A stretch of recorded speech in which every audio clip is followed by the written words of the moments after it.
Hello, everyone, and welcome to this new edition in IFCU's series of interviews on trends and innovations.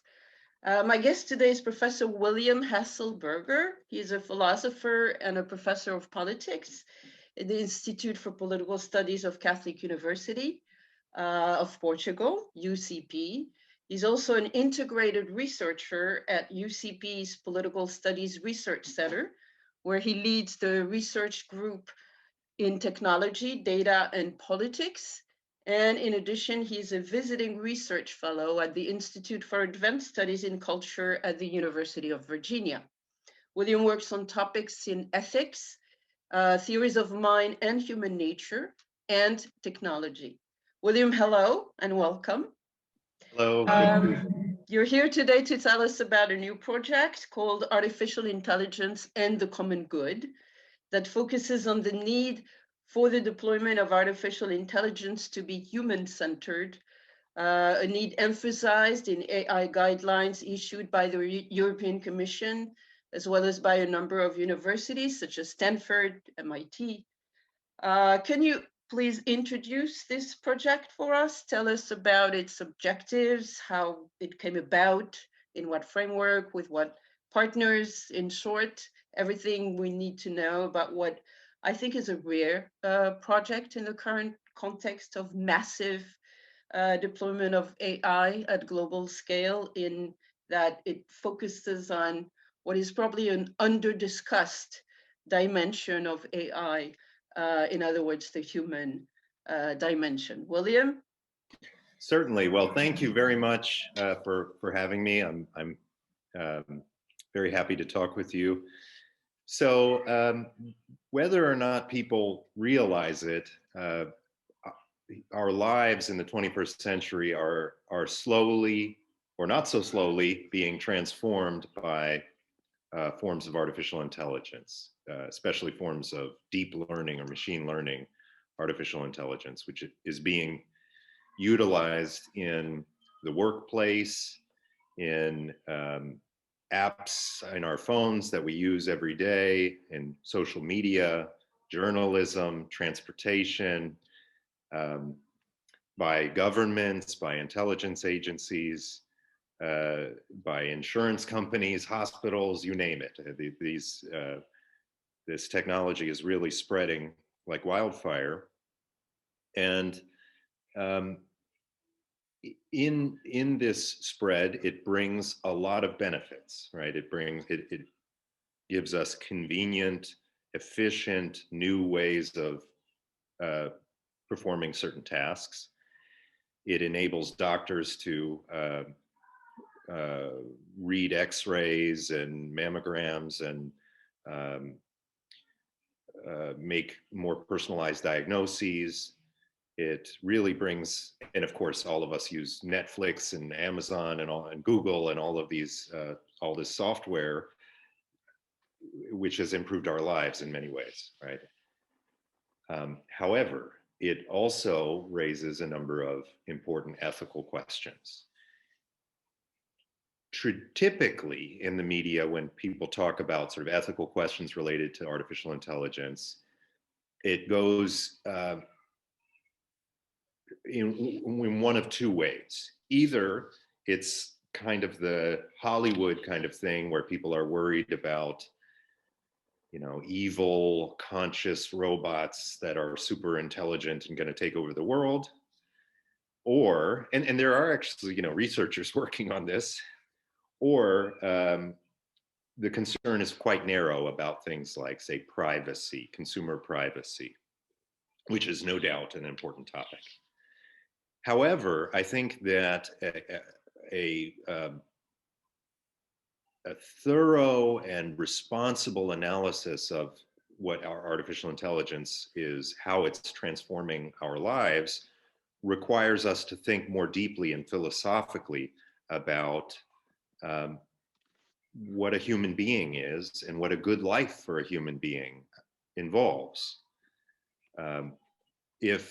If artificial intelligence is used in the courtroom, which it is in many countries, assisting, say, judges in making risk assessments of a offender in terms of whether or not they are likely to reoffend if released on parole. There are various algorithms that assist a judge in this.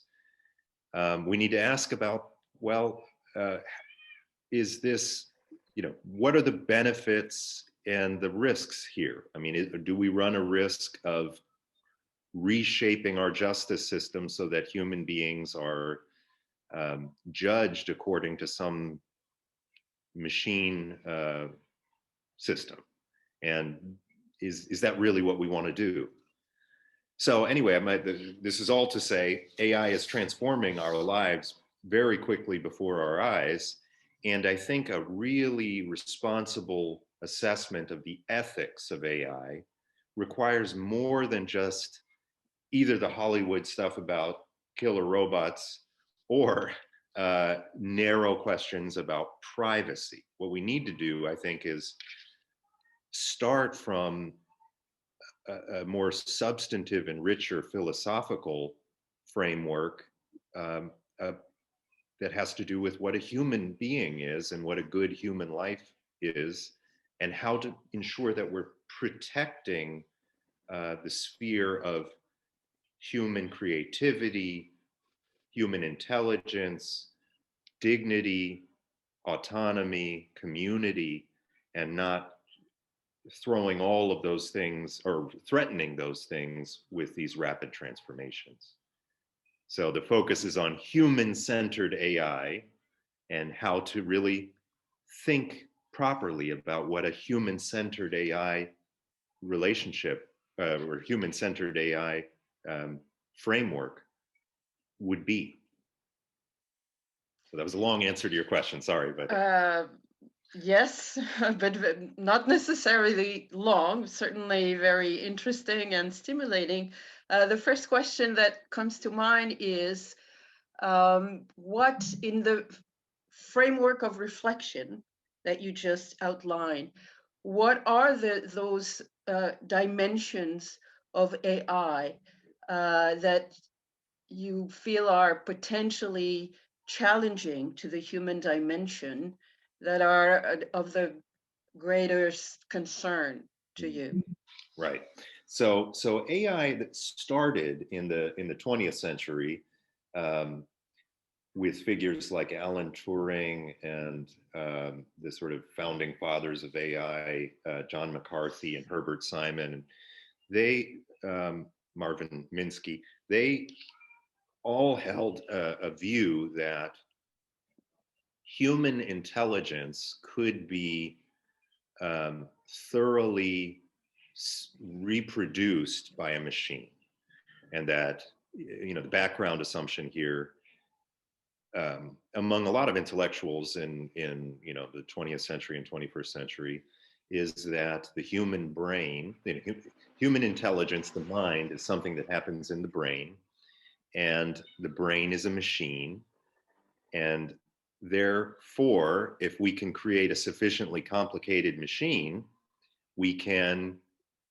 recreate human intelligence in a machine, and perhaps even surpass human intelligence in a machine. That is, produce a new form of artificial intelligence that's better than our intelligence, that is fairer, that is more precise, less emotional, more exacting, more consistent, faster, but higher processing power, that sort of thing. And that this intelligence will benefit us, that we can use it to replace human judges or human actors in various areas to sort of do tasks better.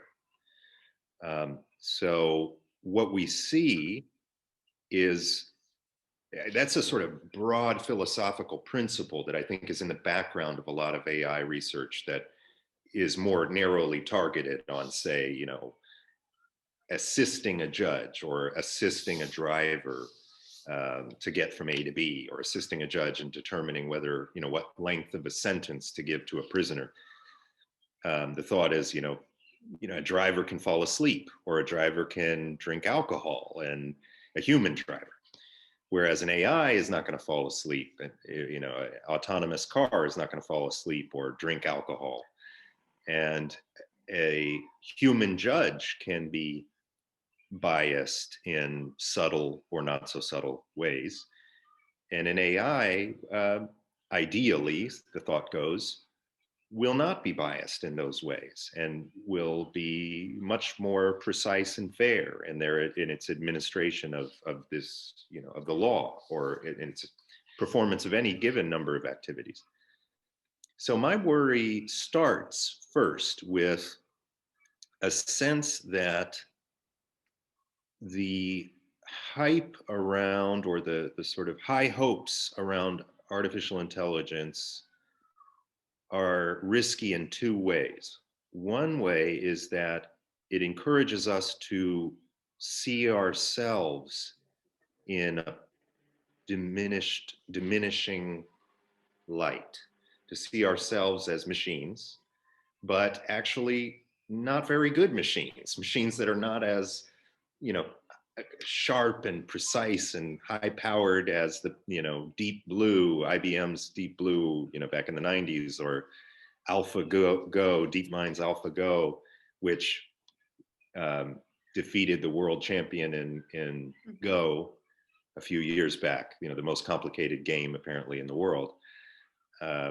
So the worry, one side of this, one thing that's concerning is a kind of cultural or sociological thing, which is that the AI narrative encourages us to see ourselves as machines, and not very good machines, machines that may be rendered obsolete by better machines.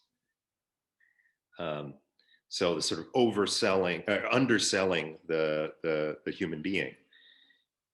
On the other, so underselling in the sense that I think there's a lot more to the human mind than just this calculative ability that can be reproduced in a computer. And I think this is neglected by this orthodoxy that minds are brains and brains are machines. And there's a whole rich dimension to our experience, to our creativity, our consciousness, our phenomenology, our emotion, intuition, insight. I mean, all kinds of stuff that I think is just, we're in danger of devaluing under the influence of this paradigm. On the other hand, I think the systems themselves, for instance, in courtrooms or transportation and in other areas, are in danger of being oversold to us. There's a lot of incentive for, AI is big business, and there's a lot of incentive for these companies to really sell these systems as great and superior replacements for human judges, when I think in fact it's not so clear that we can have, say, an unbiased AI system that will help a judge without distorting the judge's judgment in a courtroom, or an AI system that can help a long-term truck driver without rendering him or her distracted and passive and detached and potentially causing other accidents or other problems. So I think there's a temptation to oversell these systems that may cause us some serious problems. Yeah, I mean, one big thing, you may or may not want to get into this topic, but one big issue here is that AI, as we know it now, as it exists and as it's being used in our cell phones and companies and by governments and so forth, is not what's called artificial general intelligence or human level sort of flexible intelligence. What it is very narrow systems that accomplish very specific goals. And in that, because of that, these systems don't have things like common sense or moral understanding of human emotion or human much less something like an appreciation of human dignity or something like that. And so, yes, William, I was actually going to ask you about that. What about issues, questions such as fairness, sense of justice, empathy, critical skills, the ability to assess in a broader context, whatever the action or operation in question is, including all of these very complex, multiple human dimensions? Is that of concern? Is that the type of things that you're going to focus on in the project? yes, indeed, yeah. So both the ways in which these human capacities like moral concern, emotional attunement to other human beings, a sense of dignity, also creativity and the human need to have to not simply be sort of administered to by some system, but have space to carve out a life for him or herself.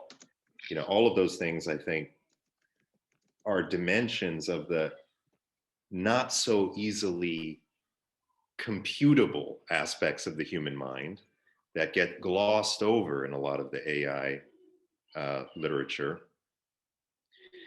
And I worry that those things, because it's glossed over in the existing AI research, the systems are being designed in such a way that they don't make adequate space for those things. And we may end up sort of losing touch with some of these important aspects of the human mind and human relationships, simply because they can't be programmed in AIs, and AIs are coming to substitute our judgment in all over the place. Okay, so now that we have the broad philosophical context for the reflection on AI that you're putting together for the project, can you tell us more specifically about the project per se, how it came about, what its objectives are, the partnerships that you're creating and engaging in the framework of the project? Sure. So the project is called Artificial Intelligence and the Common Good. And the idea is to bring together a group of researchers and scholars from different universities, from different academic disciplines, with a heavy input from the humanities, as well as serious input from technical disciplines and computer science,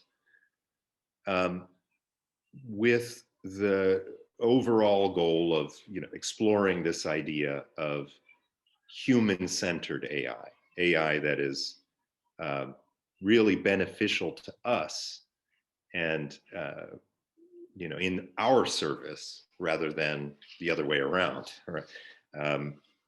And the project will be at least 3 years. The goal is to have this project last for at least 3 years. We have the host institution will be Catholic University of Portugal in Lisbon. Our main partner is Boston College in the United States, and as well as Catholic University of America. And there are particular professors at those universities that are strongly involved in this program, that have given feedback on the concept note and helped me develop this idea. And yes, so the goal is to sort of get a dialogue going, with regular events, whether online or hopefully one day, hopefully in person,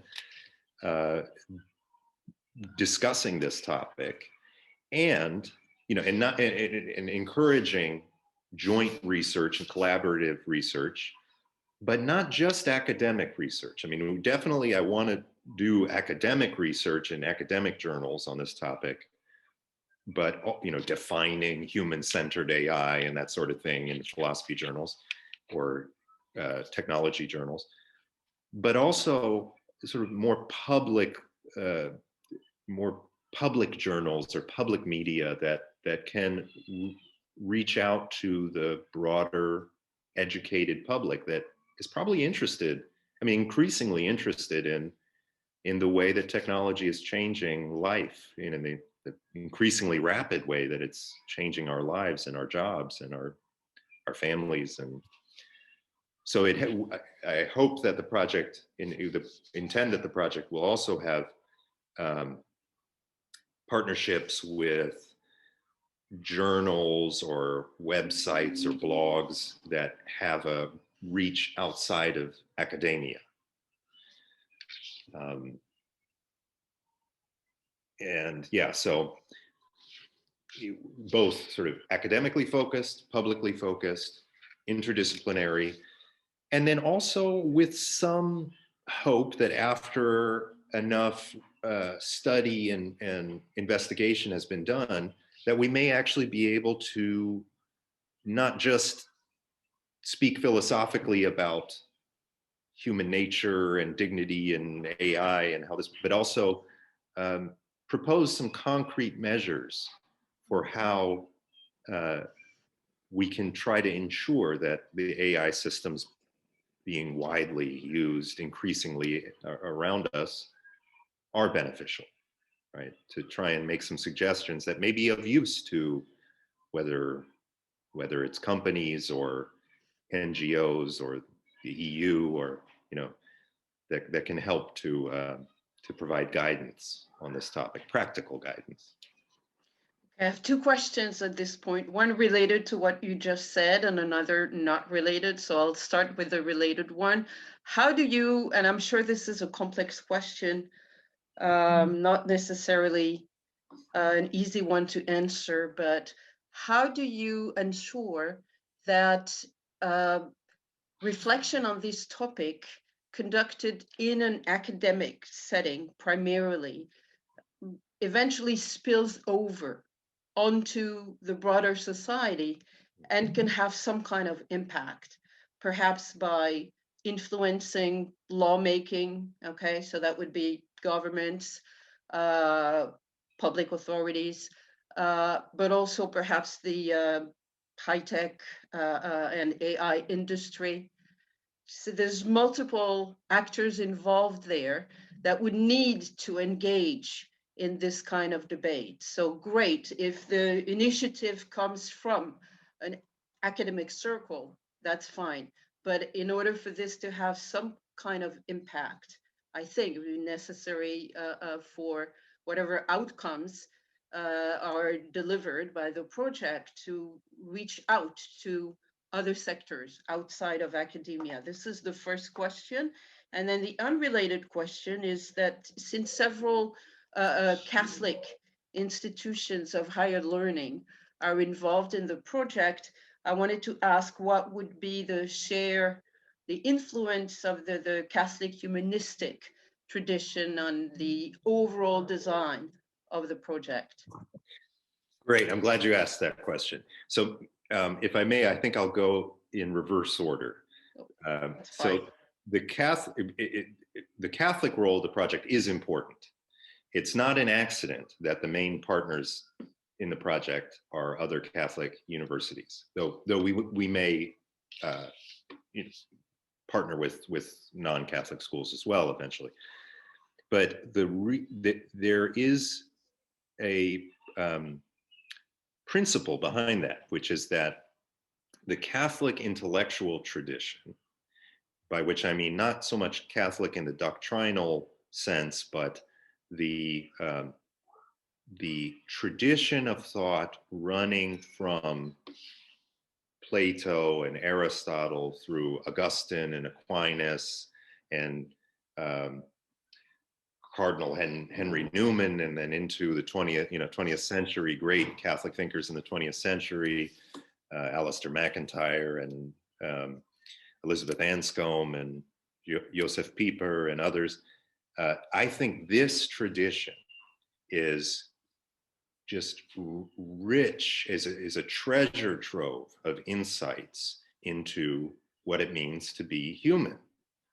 And there's a lot of, I think, sterile or sterility or kind of emptiness or formality to ethical debates about technology, in part because these debates are not the orthodox way that they're conducted, which is typically in terms of choice or autonomy or rights, but in a very abstract way, or efficiency, that sort of thing. That approach lacks a sufficiently rich and nuanced view of what it means to be human. And so going back, sort of drawing insights from the Catholic intellectual tradition, from Aristotle to MacIntyre and others, I think has the promise, has the potential to transform these debates for the better. Now, it will raise that move will raise other questions that we can go on to talk about in terms of neutrality or ideology or something like that. But I think really it's unavoidable that what we need in these debates is to think in a serious ethical, to formulate a serious ethical framework for understanding these issues, and abstract notions of efficiency or choice or rights is not enough for this. And I think the Catholic dimension is really potentially helpful. Okay, now, William, this is, I think, very clear.